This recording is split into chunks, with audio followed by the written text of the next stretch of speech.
আমার মাসুম এই বাচ্চাটা কি অপরাধ করছে নির্মম ভাবে আমার বাচ্চাটা হত্যা করলো। আমি এই বাচ্চাটা ছাড়া আমি থাকবো কেউ নেই।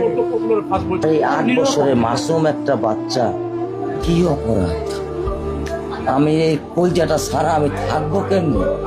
আমার এই বাচ্চাটা আমি ঘরে ঢোকার আগে ফ্রিজের মধ্যে আমার জন্য শরবত বানায় রাখা। আমার বড় মেয়ে না, আমার ছোট মেয়ে 8 বছরের মেয়ে। বাবা শরবত ছবি এখানে লাগাই রাখছে, বাবা তুমি আমাকে নিয়ে যাবা। আমি বলছি আল্লাহ, বাবা তুমি আল্লাহর কাছে যাও, আমার তো নেওয়ার দিয়ে যাওয়ার ক্ষমতা নাই। আমার মেয়ে আল্লাহর কাছে চলে গেছে, আমার মেয়ে আল্লাহর কাছে চলে গেছে। কি আমার ক্ষতি, কি আমার অন্যায়, কি আমার দোষ, আমি একটু জানতে চাই আপনাদের কাছে। আমার যদি কোনো দোষ থাকে, আমার কোনো যদি অন্যায় থাকে, প্রকাশ্যে আপনারা আমার ফাঁসি দিয়ে দেন। আমার পক্ষে সম্ভব না, দিনে ও 50 থেকে 100টা কল দেয় আমারে। বাবা তুমি কখন আসবা, বাবা তুমি কখন আসবা, বাবা তুমি কখন আসবা? 8টা বছর আমি আমার বুকের এই ঘরে ঘুম পাড়াইছি। আমি আজকে আমি কার সাথে ঘুম আসবো?